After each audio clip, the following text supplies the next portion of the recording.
ബിസ്മില്ലാഹിർ റഹ്മാനിർ റഹീം ഫദക്കിർ ബിൽ ഖുർആനി മൻ യഖാഫു വഈദ്. പ്രിയപ്പെട്ട സഹോദരങ്ങളെ, ഈ ലോകത്ത് വന്നുപോയ പ്രവാചകന്മാരിൽ അധികവും അവരുടെ ദൗത്യ നിർവഹണത്തിൻ്റെ ഭാഗമായിട്ട് മനുഷ്യരുടെ ഉബൂദിയത്തിൽ നിന്ന്, അടിമത്വത്തിൽ നിന്ന് അള്ളാഹുവിൻ്റെ അടിമത്വത്തിലേക്ക് മനുഷ്യരെ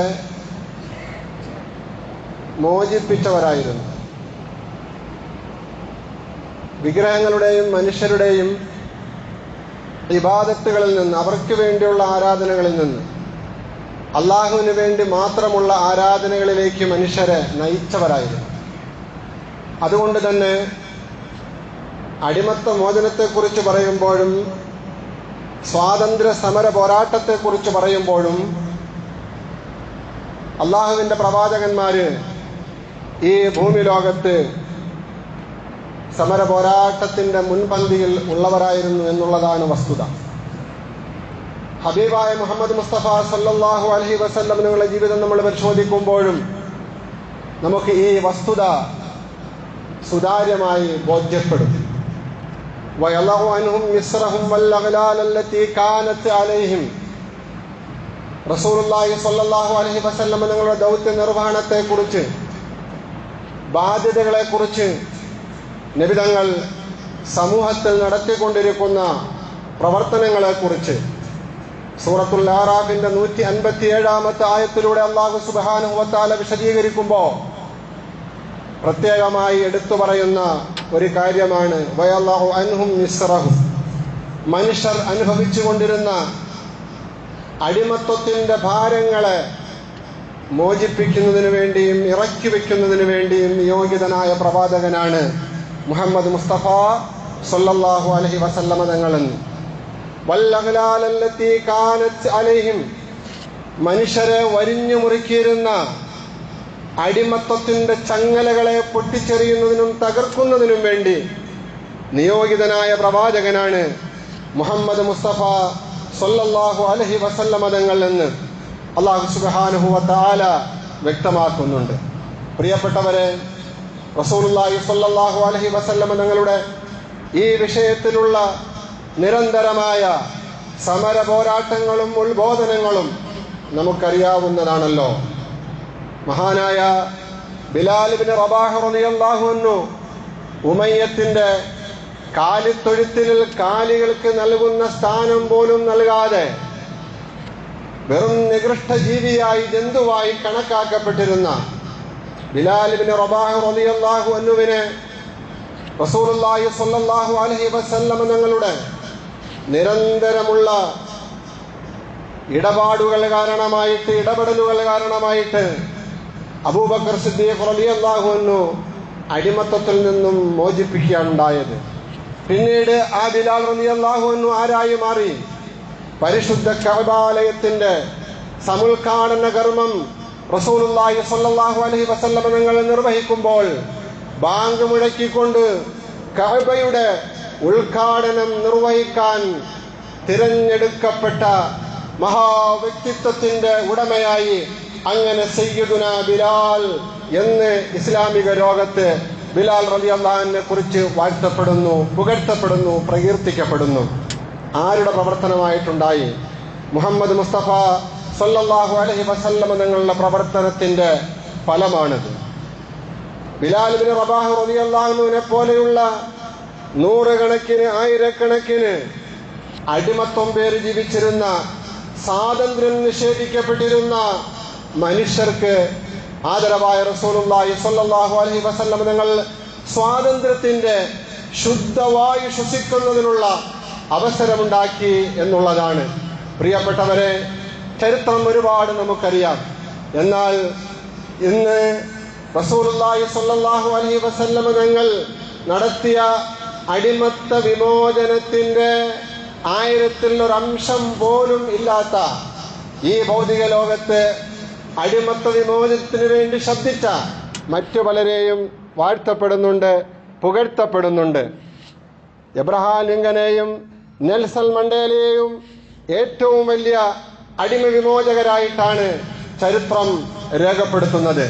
എന്നാൽ അതിനേക്കാൾ എത്രയോ മുകളിലാണ് ആദരവായ റസൂലുള്ളാഹി സ്വല്ലല്ലാഹു അലൈഹി വസല്ലം തങ്ങളുടെ ഇടപെടലുകളും സമരങ്ങളും പോരാട്ടങ്ങളും. പ്രിയപ്പെട്ട സഹോദരങ്ങളെ, പല അടിമകളെയും അടിമകളാക്കി വെച്ചുകൊണ്ട്, മനുഷ്യരെ അടിമകളാക്കി വെച്ചുകൊണ്ട് അഹങ്കാരം കാണിച്ചിരുന്ന അബൂജഹലിനോടും മുത്തബത്തിനോടും ഷൈബത്തിനോടുമൊക്കെ റസൂലുള്ളാഹി സ്വല്ലല്ലാഹു അലൈഹി വസല്ലം തങ്ങൾ നേർക്ക് നേരെ കൊമ്പ് കോർക്കുന്ന ഒട്ടേറെ രംഗങ്ങൾ ചരിത്രത്തിൽ നമുക്ക് കാണാം.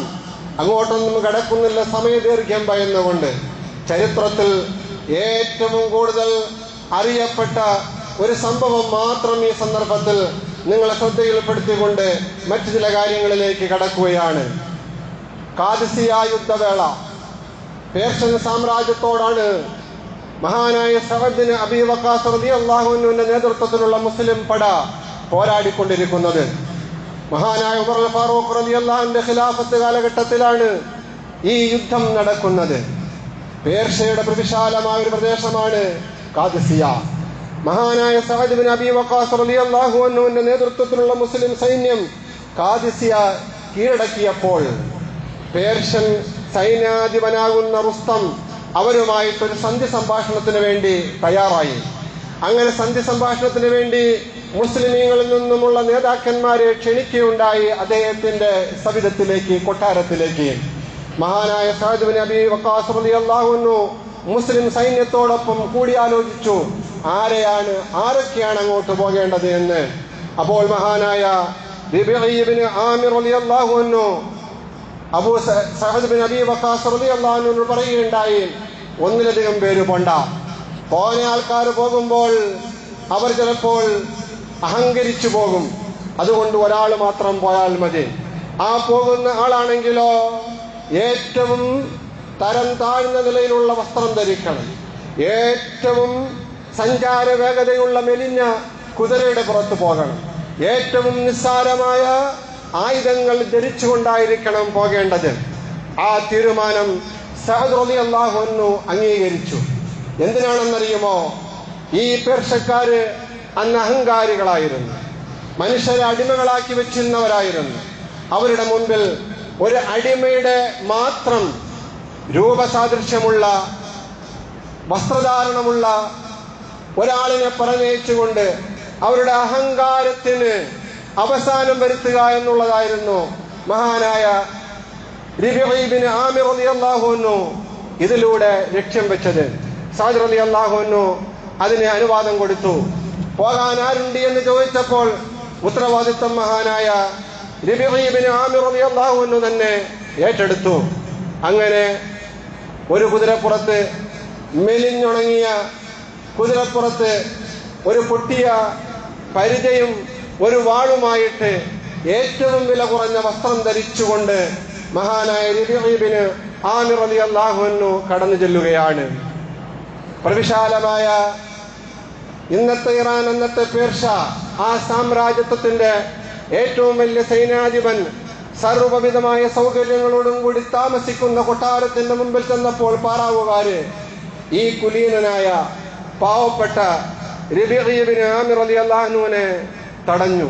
ഈ വേഷത്തിലും ഈ രൂപത്തിലും ഈ ആയുധങ്ങളും പിടിച്ചുകൊണ്ട് നിങ്ങൾക്ക് അങ്ങോട്ട് കടന്നു പോകാൻ പെർമിഷൻ ഇല്ല. മഹാനവർകൾ ശക്തമായി പ്രതികരിച്ചു. അന്തും ദഅവ്തുമൂനി, നിങ്ങൾ സന്ധി സംഭാഷണത്തിന് ക്ഷണിച്ചിട്ടാണ് ഞങ്ങൾ വന്നിട്ടുള്ളത്. ഫൈൻ തറക്തുമൂനി ഹക്കദാ വഇല്ലാ റജഅതു, ഞാൻ വന്നിരിക്കുന്ന ഈ വേഷത്തിലും ഈ രൂപത്തിലും ഈ ഉടയാടകളോടൊപ്പവും ഈ ആയുധങ്ങളോടൊപ്പവും എന്നെ കടത്തിവിടാൻ നിങ്ങൾക്ക് കഴിയുമെങ്കിൽ മാത്രം എന്നെ കടത്തിവിട്ടാൽ മതി, ഇല്ലെങ്കിൽ ഞാൻ തിരിച്ചു വെക്കൊള്ളാം. മഹാനായ റബീഇ ഇബ്നു ആമിർ റളിയല്ലാഹു അൻഹു പാറാവുകാരോട്, കാവൽക്കാരോട് പറയുകയുണ്ടായി. ഗത്യന്തരമില്ലാതെ അവർക്ക് റുസ്തം എന്ന സൈന്യാധിപന്റെ പെർമിഷനോടുകൂടി മഹാനായ റബീഇ റളിയല്ലാഹു അൻഹുവിനെ കടത്തിവിടേണ്ടി വന്നു. അങ്ങനെ അദ്ദേഹം പോകുമ്പോൾ വിരിച്ചിരിക്കുന്ന പരവതാനികൾ തന്നോടൊപ്പമുള്ള വാള് കുത്തിക്കൊണ്ടായിരുന്നു പോകുന്നത്. കാരണം ആ ഉന്നതമായ ആ അഹങ്കാരത്തിന്റെയും ആഡംബരത്തിന്റെയും ആ വിരിപ്പുകൾ, അതിൽ കുറച്ച് പോറലേൽക്കണം, അതിന് കുറച്ച് കുഴപ്പമുണ്ടാകണമെന്ന ചിന്താഗതികൾ തന്നെയായിരുന്നു മഹാനവറുകൾ അങ്ങനെ കുത്തിക്കൊണ്ടുപോയത്. ഇതെല്ലാം റുസ്തം എന്ന സർവ്വസൈന്യാധിപനെ വല്ലാതെ ദേഷ്യം പിടിപ്പിച്ചു. എന്നാലും സന്ധി സംഭാഷണത്തിന് വേണ്ടി തങ്ങൾ ക്ഷണിച്ചു വരുത്തിയവരാണ്, അത് അവരുടെ നേതാവാണ് എന്ന അടിസ്ഥാനത്തിൽ മഹാനായ റബീഉ ഇബ്നു ആമിർ റളിയല്ലാഹു അൻഹുവിനോട് അദ്ദേഹം സംസാരിക്കാനും ചർച്ചയ്ക്കും തയ്യാറായി. കൂട്ടത്തിൽ അദ്ദേഹം ചോദിച്ചു, മാ ജാബിക്കും, നിങ്ങളെ അങ്ങകലെ അറേബ്യയിൽ നിന്നും മദീനയിൽ നിന്നും ഈ പേർഷ്യയുടെ വിവിധ ഭാഗങ്ങളിലേക്ക് കൊണ്ടെത്തിച്ച വസ്തുത എന്തോന്നാണ്? എന്തിനാണ് നിങ്ങൾ ഇങ്ങനെ ഓരോ സ്ഥലങ്ങളിലേക്കും വരുന്നത്? ആ സന്ദർഭത്തിൽ മഹാനായ റബീഉ ഇബ്നു ആമിർ റളിയല്ലാഹു അൻഹു പറഞ്ഞു, അല്ലാഹു ഇബ്തഅസന, അല്ലാഹുവാണ് ഞങ്ങളെ നിയോഗിച്ചിട്ടുള്ളത്, അവനാണ് രാജാതിരാജൻ. ലിനുഖ്രിജ മൻ ശാഅ, അല്ലാഹു ഉദ്ദേശിക്കുന്നവരെ മോചിപ്പിക്കുന്നതിന് വേണ്ടി, മിൻ ഇബാദത്തിൽ ഇബാദ്, മനുഷ്യരുടെ അടിമത്വത്തിൽ നിന്നും, ഇലാ ഇബാദത്തില്ലാഹി റബ്ബിൽ ആലമീൻ, സർവലോക പരിപാലകനായ അള്ളാഹുവിന്റെ അടിമത്വത്തിലേക്ക് മനുഷ്യനെ മോചിപ്പിക്കുന്നതിന് വേണ്ടിയാണ് ഞങ്ങളെ അള്ളാഹു നിയോഗിച്ചിട്ടുള്ളത്. മാത്രമല്ല, വമിൻ സഅത്തി ദുനിയ, ദുനിയാവിന്റെ കുടുസതയിൽ നിന്നും, ഇലാ സഅത്തിഹ, ആ ദുനിയാവിന്റെ വിശാലതയിലേക്ക് എല്ലാ മനുഷ്യരെയും കൈപിടിച്ചുയർത്തുന്നതിന് വേണ്ടിയാണ് ഞങ്ങളെ അള്ളാഹു നിയോഗിച്ചിരിക്കുന്നത്. വമിൻ ജൗരിൽ അദിയാനി, വിവിധ മതങ്ങളുടെ അക്രമത്തിൽ നിന്നും അനീതിയിൽ നിന്നും, ഇലാ അദ്ലുൽ ഇസ്ലാം, ദീനുൽ ഇസ്ലാമിന്റെ നീതിയിലേക്ക്, നീതി സമ്പൂർണമായ ഭരണവ്യവസ്ഥയിലേക്ക് ജനങ്ങളെ കൊണ്ടെത്തിക്കുന്നതിനാണ് അള്ളാഹു ഞങ്ങളെ നിയോഗിച്ചിരിക്കുന്നത്. ആയതുകൊണ്ട് ഫമൻ ഖബില ദാലിക, ആരാണോ ഞങ്ങളുടെ ഈ സന്ദേശങ്ങൾ സ്വീകരിക്കുന്നത്, ഖബിൽനാ മിൻഹു, അവരെ ഞങ്ങൾ അംഗീകരിക്കും. വറജഅനാ അൻഹു, അവരോട് യുദ്ധം ചെയ്യാതെ, അവരോട് സമരം നടത്താതെ ഞങ്ങൾ തിരിച്ചു പോകും. ഞങ്ങളുടെ ആവശ്യം ഒന്ന് മാത്രമേ ഉള്ളൂ, അള്ളാഹുവാണ് രാജാതിരാജൻ, അവന്റെ അടിമത്വം പേര് മാത്രമേ മനുഷ്യർ ജീവിക്കാൻ പാടുള്ളൂ. മനുഷ്യരുടെ അടിമത്വം പേര് മനുഷ്യർ ജീവിക്കാൻ പാടില്ല. ഇതിനു വേണ്ടി നിയോഗിക്കപ്പെട്ടവരാണ് ഞങ്ങളെന്ന് മഹാനായ റബീഉ ഇബ്നു ആമിർ റളിയല്ലാഹു അൻഹു ആ സദസ്സിൽ നിന്ന് പറയുകയുണ്ടായി. പ്രിയപ്പെട്ടവരെ, ഇത് ചരിത്രമാണ്, ഇത് വസ്തുതയാണ്. പിന്നീട് എന്തുണ്ടായി എന്നല്ലേ? ഖാദിസിയ മാത്രമല്ല, പിൽക്കാലഘട്ടത്തിൽ മഹാനായ ഉമറുൽ ഫാറൂഖ് റളിയല്ലാഹു അൻഹുവിന്റെ ഭരണകാലഘട്ടത്തിൽ, ഖിലാഫത്ത് കാലഘട്ടത്തിൽ പേർഷ്യ മുഴുവനും ഇസ്ലാമിക കൊടിക്കീഴിൽ വന്നു എന്നുള്ളതാണ്. അവിടെ പിന്നെ അടിമത്ത സമ്പ്രദായം ഉണ്ടായിരുന്നില്ല, അടിമ ഉടമ വ്യവസ്ഥയുണ്ടായിരുന്നില്ല. പ്രിയപ്പെട്ടവരെ, ഇങ്ങനെ റസൂലുള്ളാഹി സ്വല്ലല്ലാഹു അലൈഹി വസല്ലം നിങ്ങളുടെ കാലഘട്ടത്തിലും ശേഷമുള്ള ഖലീഫമാരുടെ കാലഘട്ടത്തിലും ലോകത്തിന്റെ വിവിധ ഭാഗങ്ങളിലും രാജ്യങ്ങളിലുമായി അടിമത്ത സമ്പ്രദായത്തെ ഇല്ലായ്മ ചെയ്യുന്നതിന് വേണ്ടിയും ജനങ്ങൾക്ക് പൂർണ്ണ സ്വാതന്ത്ര്യം നേടിക്കൊടുക്കുന്നതിന് വേണ്ടിയും അക്ഷീണം യത്നിച്ച മഹാപ്രസ്ഥാനമാണ് പരിശുദ്ധ ദീനുൽ ഇസ്ലാമും ആ ദീനുൽ ഇസ്ലാമിന്റെ ഭരണവ്യവസ്ഥയും. നമുക്കറിയുമല്ലോ, പരിശുദ്ധ ഖുർആനിൽ ഏറ്റവും കൂടുതൽ ചർച്ച ചെയ്യപ്പെടുന്ന ചരിത്രം മഹാനായ മൂസ നബി അലൈഹി സ്വലാത്തു വസ്സലാമിന്റെ ചരിത്രമാണ്. എന്തിനാണ് പ്രിയപ്പെട്ടവരെ അത് ഏറ്റവും കൂടുതൽ ആവർത്തിച്ചു പറയുന്നത്? അതിൽ വലിയൊരു സന്ദേശമുണ്ട്. കാരണം മൂസ നബി അലൈഹി സ്വലാത്തു വസ്സലാം കേവലം ഒരു പ്രവാചകൻ മാത്രമായിരുന്നില്ല, അതിനേക്കാൾ ഉപരി ഒരു വിമോചകൻ കൂടിയായിരുന്നു എന്നുള്ളതാണ്. ബനി ഇസ്രായേൽ സമുദായത്തെ അടിമകളാക്കി വെച്ചിരുന്ന കിബിത്തി വംശജർ, ഈജിപ്തിലെ ഉയർന്ന നിലവാരത്തിൽ ജീവിച്ചിരുന്നവർ, ഇന്നത്തെ ഭാഷയിൽ പറഞ്ഞാൽ വരേണ്യവർഗ തമ്പുരാക്കന്മാര്, അവരുടെ മുന്നിൽ ചെന്നുകൊണ്ട് മഹാനായ മൂസ നബി അലൈഹി സ്വലാത്തു വസ്സലാം പറഞ്ഞത്, അന്നബ്ബത്ത ബനി ഇസ്രായേൽ, അന്നബ്ബത്ത ബനി ഇസ്രായേൽ, ഫറോവ താങ്കളും താങ്കളോടൊപ്പമുള്ള വരേണ്യവർഗവും ബനു ഇസ്രായേലിലെ മുസ്ലിംകളെ അടിമകളാക്കി വെച്ചിരിക്കുകയാണ്. ഖദ് ജിഅ്തുകും ബിബയ്യിനത്തിൻ മിർ റബ്ബികും ഫാർസിൽ മഅയ ബനി ഇസ്രായേൽ, ഞാൻ നിങ്ങളുടെ അടുക്കൽ വന്നിരിക്കുന്നത് നിങ്ങൾ അടിമകളാക്കി വെച്ചിരിക്കുന്ന ബനു ഇസ്രായേലുകാരുടെ മോചനത്തിന് വേണ്ടിയാണ്. പ്രിയപ്പെട്ട സഹോദരങ്ങളെ, പറഞ്ഞു വരുന്നത് പരിശുദ്ധമായ ഖുർആനിന്റെ സന്ദേശങ്ങൾ നമ്മൾ വായിക്കുമ്പോൾ, ആദരവായ റസൂലുള്ളാഹി സ്വല്ലല്ലാഹു അലൈഹി വസല്ലം ഞങ്ങളുടെ ജീവിതം നാം പഠിക്കുമ്പോൾ, പ്രിയപ്പെട്ടവരെ, എവിടെയും നമുക്ക് കാണാൻ കഴിയുന്നത് അടിമത്ത വിമോചനത്തിനു വേണ്ടി അക്ഷീണം യത്നിച്ച ഒരു പ്രസ്ഥാനമാണ് പരിശുദ്ധ ദീനുൽ ഇസ്ലാം എന്നും അതിന്റെ പ്രവാചകന്മാരും അതിന്റെ വക്താക്കളുമായിരുന്നു സഹാബാക്കളും സഹാബാക്കൾക്ക് ശേഷമുള്ളവർ എന്നും നമുക്ക് മനസ്സിലാക്കാൻ കഴിയും.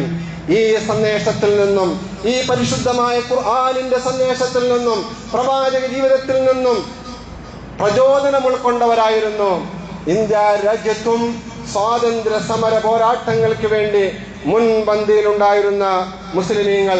പ്രിയപ്പെട്ടവരെ, ഇന്ത്യ രാജ്യത്തിന്റെ സ്വാതന്ത്ര്യത്തിന്റെ കഥകൾ, ചരിത്രങ്ങൾ നമ്മൾ അനുസ്മരിക്കുമ്പോൾ മുസ്ലിമീങ്ങൾ വഹിച്ച പങ്ക് വലിയ വലുതാണ്.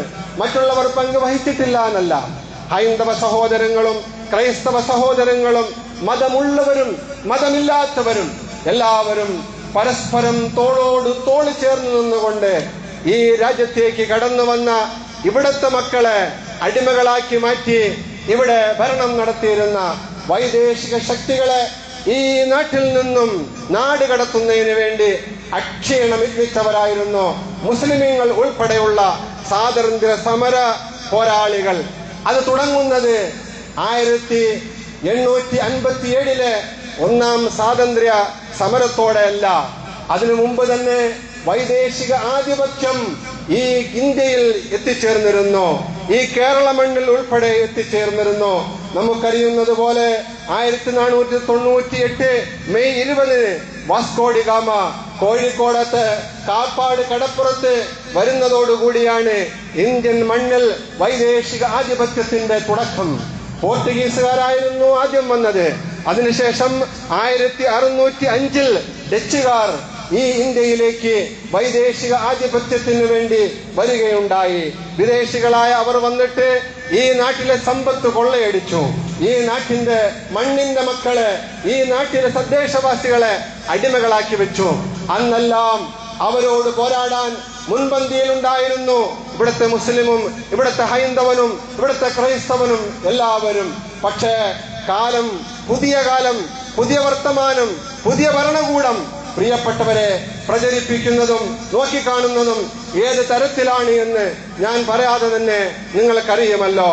ആരായിരുന്നു പോർച്ചുഗീസുകാരെ 1 നൂറ്റാണ്ട് കാലം അറബിക്കടലിൽ തളച്ചിട്ടിരുന്നത്?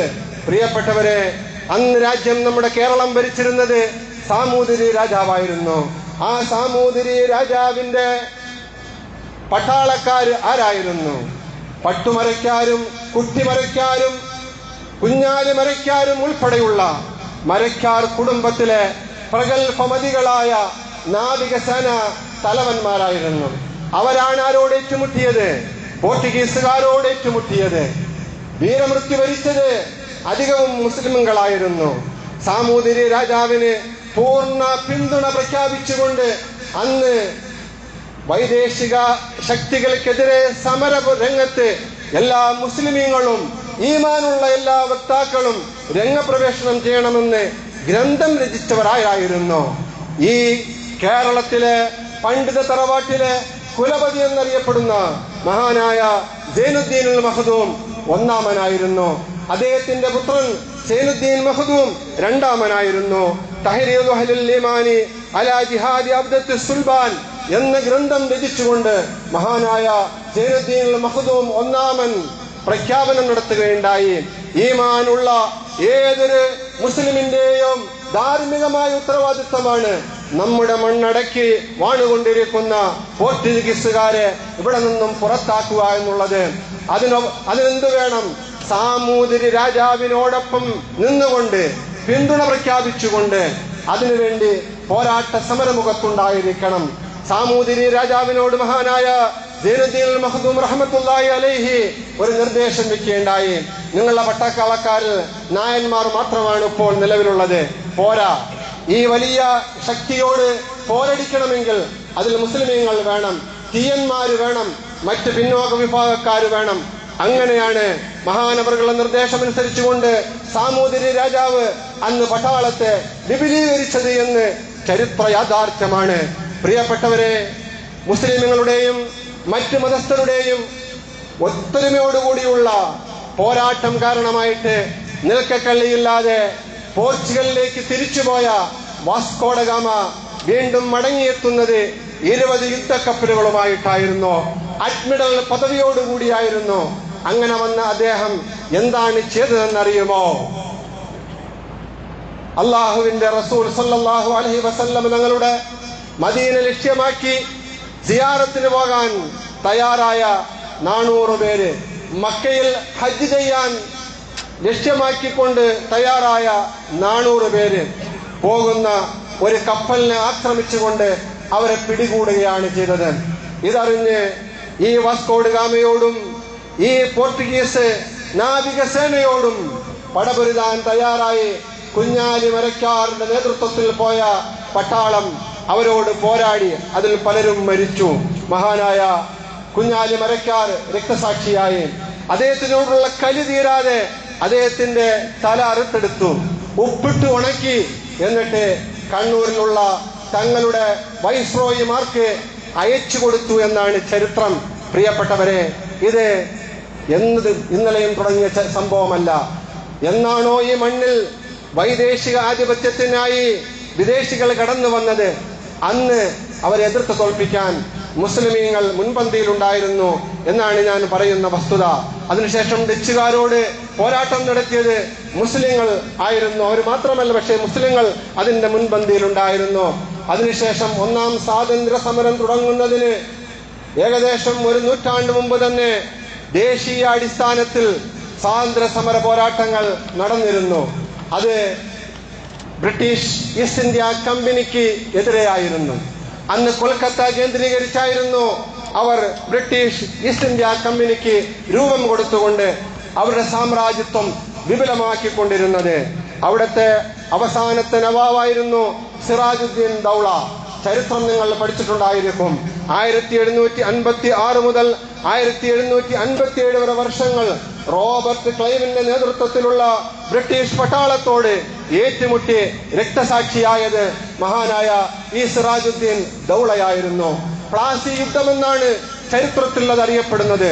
ബ്രിട്ടീഷുകാരുമായിട്ടുള്ള ഏറ്റുമുട്ടൽ, ആ യുദ്ധത്തിന് പറയപ്പെടുന്നത് പ്ലാസി യുദ്ധം എന്നായിരുന്നു. പ്രിയപ്പെട്ടവരെ, സിറാജുദ്ദീൻ ദൗള രക്തസാക്ഷിയായി ഈ ലോകത്തോട് വിട പറഞ്ഞു. എന്തിനു വേണ്ടി? തന്റെ രാജ്യത്തെ കടന്നു വന്ന ബ്രിട്ടീഷുകാരോട് പടപൊരുതിയതിന്റെ പേരിൽ. അതിനുശേഷം ഇന്ത്യയിലെ അവസാനത്തെ മുഗൾ ഭരണാധികാരിയായിരുന്നല്ലോ ബഹദൂർ ഷാ സഫർ രണ്ടാമൻ. അദ്ദേഹത്തിനെ കുറിച്ച് അറിയാത്തവർ ആരുമില്ല. ചരിത്ര പഠനമുള്ള എല്ലാവർക്കും അറിയാവുന്നതാണ്. മുഗൾ സാമ്രാജ്യത്തിന്റെ അവസാനത്തെ ഭരണാധികാരി ബഹദൂർ ഷാ സഫർ രണ്ടാമൻ. അദ്ദേഹമായിരുന്നില്ലേ ഡൽഹി കേന്ദ്രീകരിച്ചുള്ള പരിമിതമായ പ്രദേശങ്ങളാണ് അദ്ദേഹത്തിന്റെ അധികാരത്തിൽ അന്നുള്ളത്. എന്നാൽ തന്നെയും ഒക്കുന്ന സൈന്യത്തെയെല്ലാം സജ്ജീകരിച്ചുകൊണ്ട് അദ്ദേഹം ബ്രിട്ടീഷുകാരോട് ഏറ്റുമുട്ടി. അവസാനം അദ്ദേഹത്തിന് തടങ്കലിൽ പിടിക്കുകയുണ്ടായി. അദ്ദേഹത്തെയും അദ്ദേഹത്തിന്റെ ഭാര്യ സീനത്ത് മഹലിനെയും തടങ്കലിലാക്കിയിട്ട് അദ്ദേഹത്തിന്റെ മക്കളെയും പൗത്രന്മാരെയും തല അറുത്തുകൊണ്ട് അവരുടെ മുമ്പിൽ കൊണ്ട് കാഴ്ചവെച്ച ദാരുണമായ സംഭവം പ്രിയപ്പെട്ടവരെ ഈ സ്വാതന്ത്ര്യ സമര പോരാട്ടത്തിന്റെ ചരിത്രങ്ങളിൽ നമ്മൾ വായിക്കണം. നമ്മുടെ മുൻഗാമികൾ സഹിച്ച ത്യാഗങ്ങൾ നാം പഠിക്കണം. വരുന്ന തലമുറ, പുതിയ തലമുറ ഇത് കൃത്യമായും രേഖപ്പെടുത്തി വെക്കണം. കാരണം ഇന്ന് ചരിത്രം മോശമായ രീതിയിൽ വക്രീകരിക്കപ്പെട്ടുകൊണ്ടിരിക്കുന്ന ഒരു കാലഘട്ടമാണ്. പ്രത്യേകിച്ച് മുസ്ലിമീങ്ങളൊന്നും ഈ രാജ്യത്തിന്റെ അവകാശികൾ പോലുമല്ല എന്ന് പ്രചരിപ്പിക്കപ്പെടുന്ന കാലഘട്ടമാണ്. ഞാൻ പറഞ്ഞു വരുന്നത് 1857 ഒന്നാം സ്വാതന്ത്ര്യ സമരം തുടങ്ങുന്ന ആ കാലഘട്ടത്തിലും അതിനു മുമ്പുമൊക്കെ മുസ്ലിമീങ്ങൾ അധികാരം അവർക്കുള്ള ഭാഗങ്ങളിൽ ബ്രിട്ടീഷ് ആധിപത്യത്തിനെതിരെ പടപൊരുതിയവരായിരുന്നു. അവസാനം ഈ ബഹദൂർ ഷാ സഫർ രണ്ടാമനെ മ്യാൻമറിലേക്ക് ബർമയിലേക്ക് നാടുകടത്തുകയുണ്ടായി. അവിടെ റങ്കൂണിലെ ജയിലിൽ കിടന്നുകൊണ്ടാണ് അദ്ദേഹം ഈ ലോകത്തോട് വിട പറയുന്നത്. ഇന്നും അദ്ദേഹത്തിന്റെ ദർഗ അവിടെ നിലനിൽപ്പുണ്ട്. അവിടെ ധാരാളം പേര് സിയാറത്തിനും പോകുന്നുണ്ട്. പ്രിയപ്പെട്ടവരെ, അതിനുശേഷം ഒന്നാം സ്വാതന്ത്ര്യ സമരത്തിന്റെ മുൻനിരയിലുണ്ടായിരുന്നത് അധികവും പണ്ഡിതന്മാരല്ലായിരുന്നോ? ദൈവബന്ദിൽ, യുപിയിലെ ദൈവബന്ദിൽ ദാറുൽ ഉലൂം കേന്ദ്രീകരിച്ചായിരുന്നു അന്ന് ബ്രിട്ടീഷുകാർക്കെതിരെ സമര പോരാട്ടങ്ങൾക്ക് ഏറ്റവും കൂടുതൽ നേതൃത്വം നൽകിയിരുന്നത്. ഷാ വലിയുല്ലാഹി ദഹ്ലവി, മുഹമ്മദ് കാസിം നാനൂത്തവി, മഹമൂദുൽ ഹസൻ ദയൂബന്ദി, അതുപോലെ തന്നെ ഹസ്രത്ത് മൊഹാനി, ഷാഹ് അബ്ദുൽ അസീസ് ദഹ്ലവി തുടങ്ങിയ ഒട്ടേറെ പ്രഗത്ഭരായ അള്ളാഹുവിന്റെ ആരിഫീങ്ങള്, വലിയ ഔലിയാക്കന്മാർ അവരായിരുന്നു പണ്ഡിതന്മാരായി നേതൃനിരയിൽ നിന്നുകൊണ്ട് സ്വാതന്ത്ര്യ സമരത്തിന് വേണ്ടി, ഒന്നാം സ്വാതന്ത്ര്യ സമരത്തിന് വേണ്ടി പോരാട്ട നിരയിൽ നേതൃത്വം കൊടുത്തത്. ആയിരക്കണക്കിന് ഉലമാക്കളാണ് രക്തസാക്ഷികളായത്. പ്രിയപ്പെട്ടവരെ, അവരോടൊപ്പം മറ്റ് മതസ്ഥരുമുണ്ടായിരുന്നു. ഒന്നാം സ്വാതന്ത്ര്യ സമരത്തിന്റെ ശക്തമായ ആ സന്ദർഭത്തില് ഒരു ഫത്വ മഹാനായ അബ്ദുൽ അസീസ് ദഹ്ലവി ഇറക്കി. ബ്രിട്ടീഷുകാരുടെ നിയന്ത്രണത്താലുള്ള ഇന്ത്യ രാജ്യം ദാറുൽ ഹർബാണ്, അഥവാ യുദ്ധം അനിവാര്യമായ നാടാണ്. അതുകൊണ്ട് ബ്രിട്ടീഷുകാരോട് യുദ്ധം ചെയ്യുക എന്നുള്ളത് ഓരോ മുസ്ലിമിന്റെയും മതപരമായ ബാധ്യതയാണ് എന്ന് മഹാനായ ഷാഹ് വലിയുല്ലാഹി ദഹ്ലവി ഫത്വ ഇറക്കുകയുണ്ടായി. പ്രിയപ്പെട്ടവരെ, ഖിലാഫത്ത് പ്രസ്ഥാനം രൂപീകരിച്ചുകൊണ്ട് മഹാനായ മുഹമ്മദ് അലി ജൗഹറും ഷൗക്കത്ത് അലിയും മഹാത്മാഗാന്ധിയോടൊപ്പം കൈകോർത്ത് പിടിച്ചുകൊണ്ട് ഈ രാജ്യത്തിന്റെ സ്വാതന്ത്ര്യ സമരത്തിനു വേണ്ടി നിലയുറപ്പിച്ചവരായിരുന്നു. അവരുടെ ഉമ്മയാകുന്ന ബീഗം ആബിദ എന്ന ബി ഉമ്മയാണ് മഹാനായ ഗാന്ധിജിക്ക് സ്വാതന്ത്ര്യ സമരത്തിന് അണിയാനുള്ള പ്രത്യേകമായ വസ്ത്രങ്ങൾ ഒരുക്കി കൊടുത്തത് എന്ന് ചരിത്രത്തിൽ രേഖപ്പെട്ട് കിടപ്പുണ്ട്. മഹാത്മാഗാന്ധിയോട് പറഞ്ഞു, എന്റെ മക്കളെ, ഞാൻ സ്വാതന്ത്ര്യ സമരത്തിന് വേണ്ടി വളർത്തിക്കൊണ്ടുവന്ന പുലിക്കുട്ടികളാണ്, നിങ്ങൾക്ക് ഏതു മേഖലയിലും ഉപയോഗിക്കാമെന്ന്. ആരാണ് മുഹമ്മദ് അലി?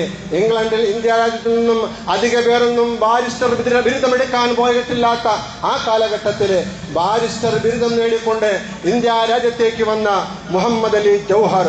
പക്ഷേ മഹാത്മാഗാന്ധിയോടൊപ്പം ചേർന്ന് നിന്നുകൊണ്ട് ബ്രിട്ടീഷുകാരെ തടവിലാക്കി ജയിലിലടയ്ക്കപ്പെട്ടിരുന്ന ധാരാളം സ്വാതന്ത്ര്യ സമര പോരാളികളെ അവിടെ നിന്നും കോടതിയിൽ വാദിച്ച് മോചിപ്പിക്കുന്നതിന് വേണ്ടി മുൻപന്തിയിൽ നിന്ന ഏറ്റവും വലിയ അന്നത്തെ വക്കീൽ, അന്നത്തെ ബാരിസ്റ്ററാണ് മഹാനായ മുഹമ്മദ് അലി ജൗഹർ. അവസാനം ബ്രിട്ടീഷുകാരനൊപ്പം സന്ധി സംഭാഷണത്തിനായി ഇന്ത്യ രാജ്യത്തു നിന്നും പ്രഗത്ഭമതിയായ ഒരു വ്യക്തി പോകണമെന്ന് തീരുമാനമുണ്ടായപ്പോൾ ഗാന്ധിജി ആരെയാണ് കണ്ടെത്തിയത്? മുഹമ്മദ് അലി ജൗഹറിനെ അല്ലേ? ചരിത്രം വിശാലമാണ് പ്രിയപ്പെട്ടവരെ. അതോടൊപ്പം ഇന്ത്യ രാജ്യം സ്വാതന്ത്ര്യമായി ഫസ്റ്റിലത്തെ ക്യാബിനറ്റ് മഹാനായ ജവഹർലാൽ നെഹ്റുവിന്റെ നേതൃത്വത്തിൽ വന്നപ്പോൾ ഈ ഇന്ത്യയുടെ വിദ്യാഭ്യാസ മന്ത്രി ആരായിരുന്നു? അബുൽ കലാം ആസാദ് ആയിരുന്നു. കാരണം അന്ന് ഇന്ത്യ രാജ്യത്ത് വിദ്യാസമ്പന്നനായ ഏറ്റവും വലിയ വ്യക്തി മഹാനായ അബുൽ കലാം ആസാദ് ആയിരുന്നു. അതുകൊണ്ടാണ് ഇന്ത്യ രാജ്യമെന്ന മഹത്തായ ഈ പ്രസ്ഥാനത്തിന് സ്വാതന്ത്ര്യം കിട്ടി ഒരു ക്യാബിനറ്റ് രൂപീകരിക്കപ്പെട്ടപ്പോൾ അതിൽ ഏറ്റവും വലിയ സ്ഥാനം അന്നത്തെ ഏറ്റവും വലിയ അറിവുള്ള അബുൽ കലാം ആസാദിന് നൽകപ്പെട്ടത്. അദ്ദേഹമാണ് ഈ ഇന്ത്യ രാജ്യത്ത് കുത്തഴിഞ്ഞ വിദ്യാഭ്യാസത്തിന് പ്രിയപ്പെട്ടവരെ രൂപവും ബീജാഭാവവും നൽകിയത്. അങ്ങനെയുള്ള മഹാനായ അബ്ദുൽ കലാം ആസാദ് അതിർത്തി ഗാന്ധിയാകുന്ന ഗാഫർ ഖാൻ തുടങ്ങി ആയിരക്കണക്കിന്, പതിനായിരക്കണക്കിന് ഇന്ന് നമുക്ക് ഇന്ത്യ രാജ്യത്തിന്റെ ഇന്ത്യ ഗേറ്റിൽ ചെന്നാൽ ആയിരക്കണക്കിന്, പതിനായിരക്കണക്കിനായ മുസ്ലിം സ്വാതന്ത്ര്യ സമര പോരാളികളുടെ പേരുകൾ കാണാം. അത് 95% പേരും മുസ്ലിമുകളുടേതായിരിക്കും. ഇങ്ങനെയെല്ലാം രാജ്യത്തിനു വേണ്ടി നിരന്തരമായ പോരാട്ടം നടത്തി സമ്പത്ത് ചിലവഴിച്ച, ജീവൻ ചിലവഴിച്ച ഇന്ത്യ രാജ്യത്തിന്റെ മുസ്ലിം പോരാളികളുടെ പിൻതലമുറക്കാരായ നമ്മളെയാണ് CIA തട്ടിപ്പേടിപ്പിക്കുന്നത്. ഇന്നിപ്പോൾ സ്വാതന്ത്ര്യ ദിനത്തിൽ നാം ചൊല്ലേണ്ടത് വന്ദേ മാതരമാണ് എന്നുള്ള തിട്ടൂരമിറക്കിക്കൊണ്ട് നമ്മളെ പേടിപ്പിക്കുന്നത്. ഉത്തരേന്ത്യൻ സംസ്ഥാനങ്ങളിലൊക്കെ അതിനുള്ള നിയമങ്ങൾ പാസാക്കി കഴിഞ്ഞു.